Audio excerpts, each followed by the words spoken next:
ज्यादा कुछ तो नहीं हूं मैं, पर प्राणी जगत में हर एक को जान देने वाली और प्यास बुझाने वाला पानी हूं मैं। जल ही जीवन है, जल है तो जल है। अब क्या हमारा जो उद्देश्य है पता करना है।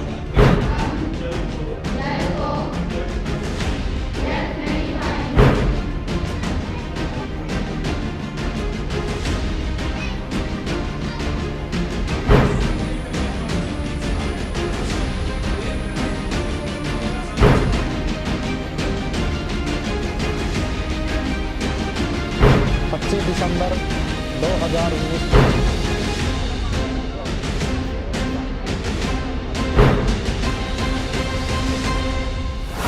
आज आपके गांव में अटल भूजल योजना के तहत एक टीम पहुंची है। उस टीम का उद्देश्य जो गिरता भूजल स्तर है उसको कैसे बचाया जाए, किस किस तरीके के प्रयास किए जाए, उसी संदर्भ में आपसे कुछ बातचीत आपकी होगी, कुछ हमारी तरफ से होगी। क्योंकि जो ये योजना है, इस योजना का मकसद ही ये है कि गांव के लोगों की समस्याएं गांव के लोगों से ही सुनकर उनके समाधान उन्हीं के द्वारा कराया जाए। क्योंकि गांव की समस्या को अच्छे तरीके से वहीं के लोग बहुत अच्छे से जानते हैं। पहले क्या होता था कि जो योजनाएं आती थी वो ऊपर से बड़ी बनाई जाती थी, उनको सिर्फ लागू करवाया जाता था। लेकिन इस योजना में सुझाव मांगे गए हैं गाँव वालों के, बड़े बुजुर्गों के और जो एक्टिव लोग हैं जो पानी बचाने के लिए अपने किसी भी तरीके के प्रयास कर सकते हैं। उसी कड़ी में आज पूरी टीम आपके बीच पहुंची है। हम नॉर्मली जब भी बात करते हैं, हम पूरा अर्थ को ऐसे वो देखते हैं तो 71% जो अर्थ है उस पर पानी है और 29% पे हमारा जो है सरफेस या जो धरती की वो है। लेकिन उसके बावजूद भी बोलते हैं 71% पानी है। फिर कैसे पानी कम है? कि उसमें ज़्यादातर पानी, तो मैं बात करूं सिर्फ 2.5% या 3% को छोड़ दीजिए, उसके अलावा जितना भी पानी है सारा समुद्र का पानी है, सेलाइन वाटर जिसे हम खारा पानी बोलते हैं, वो हमारे किसी काम का नहीं है। बताइए आप सबको, ना हम उसे खेती में यूज़ कर सकते हैं, ना घरेलू प्रयोग में, किसी काम में नहीं कर सकते। तो हमारे पास 2.5 to 3% पानी बच जाता है। अब उसमें से भी 2% पानी ऐसा है जो हमारे पास ग्लेशियर के रूप में है। अगर हम 2.5% टोटल मानते हैं तो सिर्फ बचता है 0.5% वाटर। अब उसमें आ जाता है हमारा सरफेस वाटर भी उसी के अंदर है और हमारा ग्राउंड वाटर भी। एक टाइम ऐसा था कि जब हमारे बुजुर्ग यहाँ पर बच्चों की तरह बैठे थे, उस टाइम पानी मात्र 5, 10 या 20 या 30 फुट पे भी बहुत से बुजुर्गों ने यहाँ पर गांव में पानी देखा होगा। लेकिन आज हालात ऐसे हो गए कि पानी का जो हमारा भूजल स्तर है वो लगभग 100 या फिर 150 के फीट के बीच में चला गया है। उसके पीछे के क्या कारण रहे, ऐसे कितने बदलाव हम लोगों ने कर दिए या फिर हम लोगों ने क्या क्या नई तकनीकें आज़ाद कर ली जिनकी वजह से हम एक तरीके से पानी को इग्नोर करते चले गए और वो निरंतर हमसे दूर होता चला गया। अब बात आती है कि बहुत से गांव में जब बातचीत करते हैं तो बताते हैं कि पानी कभी ख़त्म नहीं होगा। लेकिन मैं आप लोगों से पूछता हूँ कि अगर ये ख़त्म नहीं होगा तो ये बार बार नीचे जा क्यों रहा है? ऐसी क्या समस्याएं हैं कि हमें साल में लगभग औसतन 1.5 मीटर तक पाइप डालना पड़ रहा है? ऐसे बहुत से गांव हैं जहाँ पर कहते हैं कि ऊपर भी आया है लेकिन उससे ज़्यादा वो नीचे चला गया है। उसको बचाव के लिए क्या क्या प्रयास किए जाए? अब मान लीजिए धरती है, धरती के नीचे भी घड़े हैं, बोतल लगा लीजिए। अगर उस बोतल में से हम पानी बार बार निकालते रहेंगे तो एक ना एक दिन वो पक्का ख़त्म हो जाएगी। लेकिन अगर उस बोतल के अंदर हम थोड़ी बहुत ही बूंद कहीं से डालते रहेंगे तो वो एक दिन में ख़त्म होने की बजाय हो सकता है 2 दिन निकाल दें। तो धरती भी को भी एक बोतल मान के चलो। अब उस बोतल को हमें भर के कैसे रखना है ताकि आने वाली पीढ़ी को जो हमारे बुजुर्ग हमें उपहार स्वरूप दे के गए हैं उसको उनको सौंपा जा सके। उसी कड़ी में मैं आगे भी आमंत्रित करूँगा, लेकिन 4 लाइनों के माध्यम से आपसे अपील करना चाहूँगा कि ध्यान से सुने और इस पर विचार जरूर करें। किसानों के खेतों में लहराती फसलों के लिए रुत सुहानी हूँ मैं, जो आज तक समझ में ना आई एक ऐसी कहानी हूँ मैं। बचा सकते हो तो बचा लो मुझे, तुम्हारे बुजुर्गों की निशानी हूँ मैं। ज़्यादा कुछ तो नहीं हूँ मैं, पर प्राणी जगत में हर एक को जान देने वाली और प्यास बुझाने वाला पानी हूँ मैं। धन्यवाद। मैं इसी कड़ी में आगे आमंत्रित करूँगा डॉक्टर नवीन नयन जी को कि वो आज की इस योजना के बारे में आपको विस्तार से बताएं। 25 दिसंबर 2019 को हमारे स्वर्गीय अटल बिहारी वाजपेयी जी के नाम से अटल भूजल योजना का शुभारंभ किया गया। यह योजना विश्व बैंक और केंद्र सरकार के सामूहिक प्रयासों से भारत के 7 राज्यों में इस योजना की शुरुआत की गई और इस योजना में जो मुख्य उद्देश्य था कि सामूहिक भागीदारी से कि सामाजिक स्तर पे, ग्रामीण स्तर पर लोगों के आपसी प्रयासों से भूजल का प्रबंधन करना है। और इस भूजल के प्रबंधन के लिए विश्व बैंक और केंद्र सरकार ने 6000 करोड़ रुपए इस योजना के लिए खर्च किए जा रहे हैं। इस योजना के अंतर्गत हम बात करें हरियाणा प्रदेश की, हरियाणा प्रदेश में 14 ज़िलों में अटल भूजल योजना को शुरू किया गया है और इन 14 ज़िलों में से हमारे कुरुक्षेत्र ज़िले को भी इस योजना के अंतर्गत चूज किया गया है। हमारे कुरुक्षेत्र ज़िले में भी 3 ब्लॉक पेहवा, लाडवा और शाहबाद को इस योजना के अंतर्गत लिया गया है और इस योजना से आपके कुरुक्षेत्र ज़िले के लगभग 190 गांव और 10 लाख आबादी को लाभान्वित किया जा रहा है।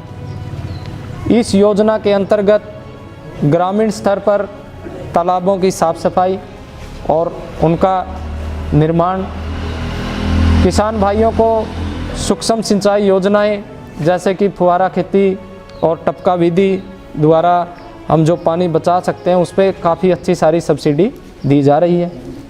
उसके अलावा फसल विविधीकरण, जिसको आप क्रॉप डाइवर्सिफिकेशन बोलते हैं, कि जीरी की जगह कोई दूसरी हम फसल लगा लें। उसके साथ भूमिगत पाइपलाइन, वो भी अच्छी सब्सिडी पर प्रदान की जा रही है। इसके साथ साथ बरसाती पानी को भूमिगत करने के लिए आपके गांव में, मंदिर में, गुरुद्वारा में, जो भी जैसे चौपाल है, आपका जो सामुदायिक केंद्र है, तो यहाँ पर बिना और किसी पैसे के निःशुल्क रिचार्ज स्ट्रक्चर, जिसको रेन वाटर हार्वेस्टिंग स्ट्रक्चर बोलते हैं, उसको लगाया जा रहा है। आप लोग अपने सुझाव अनुसार जल पंचायत में अपने प्रयासों से, अपने सुझाव अनुसार जो भी गांव में भूजल को बचाने के लिए स्कीम या तकनीक हम लगा सकते हैं, वो आप लोग हमें वाटर सिक्योरिटी प्लान, जिसको बोलते हैं जल सुरक्षा योजना, इस जल सुरक्षा योजना में हम लोग पानी को बचाने के लिए क्या क्या प्रयास कर सकते हैं, उस वाटर सिक्योरिटी प्लान में हम उसमें डालेंगे। दूसरा, हम लोग जब भी जल पंचायत कर रहे हैं, आपके लाडवा क्षेत्र में काफ़ी सारे लोग, काफ़ी सारी जो अपनी गांव में जितने भी 36 बिरादरी होती हैं, सब अपना प्रयास कर रहे हैं। आंगनवाड़ी वर्कर भी हमारा साथ दे रहे हैं, आशा वर्कर भी हमारे साथ दे रहे हैं, BWSC की जो कमेटी है वो भी काफ़ी एक्टिव है। तो बहुत ही जागरूक आपका जो लाडवा क्षेत्र है। तो इतने जागरूक होने के बावजूद भी हम भूजल को देख रहे हैं कि प्रति ईयर हम लोग 1.5 मीटर तक भूजल को नीचे गिराते जा रहे हैं।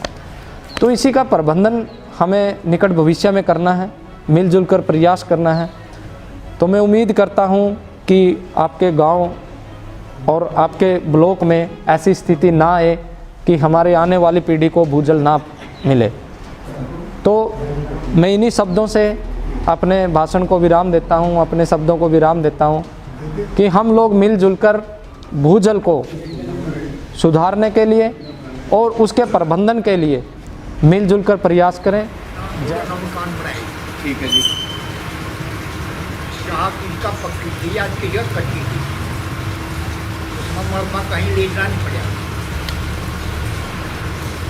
और वो मकान गिरे, अटका नवा बनाए अगले तंदीना उन बूढ़ा ने उस मदद दिया, कुछ लकड़ी भी थी, ईंट भी थी, सारा कुछ किया।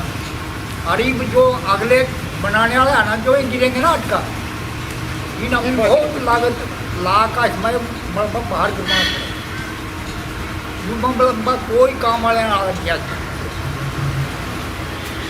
आज गारे की चढ़ाई करवा ले, ईट फटाफट लग देनी पड़ेगी, लपाई करवा ले। और जो सीमेंट में 4 इंची 9 इंची करी जारी ना, यूं मलबा लोगों ना कार ना कभी मकान गिर जा ना, मलबा कार ना वो खो जाएगा घर में देखिए। और जी पानी की कमी तो हमारे गाँव में आप ही हो गई जी। ये गाँव में पानी नहीं आता और सबूत कॉलोनी में नहीं हुआ पानी खुला चल रहा जी। जितना मराया रात से चालू कर लो, इसमें गवर्नमेंट नहर बनावा तो पानी तो ऊपर से लेगी, बिल्कुल आवेगी कि ना आवेगी। बिल्कुल इसमें जो जल बढ़ाना तो बोर कर दो, इसमें वो चल नहीं रहा है और पानी सारे बोर पानी खींच लेंगे तो जमीन में पानी चल जाएगा। क्यों? राक्षसी नदी को आपके अकॉर्डिंग दोबारा शुरू किए जाए। हाँ, दोबारा शुरू कर का ना पानी चालू करो ना, जो इसमें बोर कर दो ना, जहर पानी होगा ना, असली पानी है वो ऊपर दे दो। पानी तो इसमें राजा बरसात ये अगर नहर में गिर जाएगा जी, अगर बटाना के आसपास आओ जो नहर जा रही ना उसमें गिर रही है राक्षसी, या ना बादशों का ना जा रही बरसाड़ू ना यार दौर से भी गिर लिया। बिल्कुल, बहुत अच्छी बातचीत आप लोगों से की। अच्छा, आपने इसके लिए कोई एप्लीकेशन वगैरह को दी है ऐसे बीआरसी कोई अपने तरीके से कि पब्लिक देखो जी, हाँ तो कोई लीक हो जाना वहाँ कंप्लेन करते हैं, जहाँ ऑनलाइन भी कर दी थी, वहाँ पे बंद कर ऑनलाइन भी कर ठीक करने आए वो ठीक नहीं हुई, जिंदगी दी भी हुई। आप मेरे साथ चलो, मैं अपना दिखा कर लूँ मीडिया में को बिल्कुल मीडिया भाई वहाँ से जाता हूँ की देने पर तो क्या कर रहा है, ऑनलाइन कर रहा है। अब इस योजना के तहत जो भी ग्राम को क्या कैसे फ़ायदे मिल रहे हैं, या जो किसान हैं जो ग्रामीण है वो क्या क्या इसके तहत जो योजना है उनसे क्या क्या फ़ायदे ले सकते हैं, बस मैं कुछ ही थोड़े से शब्दों में आपको बता देता हूँ। जैसे इसके अंदर बताया गया था पहला कि जोहड़ का साफ़ सफाई का, कि जो भी जोहड़ का पानी है वो हमारे किसी काम का नहीं होता अगर हम वैसे बात करते हैं, तो उसके पानी को बचाने के लिए जोहड़ पानी को हम कैसे यूज़ कर सकते हैं उसके लिए पाइपलाइन का प्रावधान, ताकि खेतों में कि जितनी भी उस जोहड़ की कैपेसिटी है कितने खेतों में उसका पानी यूज़ हो सकता है, उन खेतों तक पाइपलाइन पहुंचाई जाएगी, वो निःशुल्क रहेगी। उसके ऊपर जो सोलर पंप है वो लगाना, वो सब आपको सरकार की तरफ से प्रोवाइड कराया जाएगा। फिर दूसरा था स्प्रिंकलर, जिसे हम फुहारा विधि बोलते हैं, उस पर मिलेगी आपको 85% सब्सिडी जो गवर्नमेंट पर आपको दे रही है, 15% प्लस GST जो फार्मर शेयर होगा किसान को देना है। ऐसा ही सेम ड्रिप सिस्टम के ऊपर भी है जो टपका विधि है, 15% प्लस 12% फार्मर देगा और 85% गवर्नमेंट प्रोवाइड कराएगी। अंडरग्राउंड पाइपलाइन है, उसमें क्या है आपको 50% आपका शेयर होगा, 50% उस पर गवर्नमेंट प्रोवाइड कराएगी। रिवर्स बोरवेल की जो व्यवस्था की गई थी वो बिल्कुल फ्री रहेगी, कि जहाँ जहाँ गांव में वो एक्यूफर को रिचार्ज करने के लिए रिचार्ज बोरवेल लगाने हैं वो बिल्कुल फ्री रहेंगे। उसमें किसानों को उस या जहाँ पर भी गांव में लगेंगे उसमें आपको कुछ भी जो है एक भी पैसा उसका नहीं देना। तो ये इसके अंदर स्कीमें हैं या योजनाएं हैं जो किसानों के लिए, ग्रामीणों के लिए। अटल भूजल के तहत अपना भूजल जो है उसमें जो डेफिसिट हो रहा है उसको 50% कम करने के लिए, कि उसका जो गिरता स्तर है, ये पूरा प्रोजेक्ट चलाया गया है। और आगे भी हम ऐसे ही आपसे मिलते रहेंगे, आपकी समस्याएं जानते रहेंगे।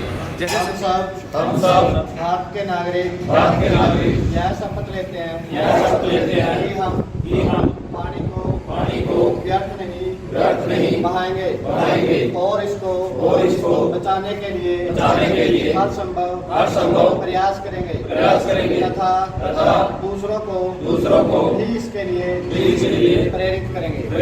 धन्यवाद।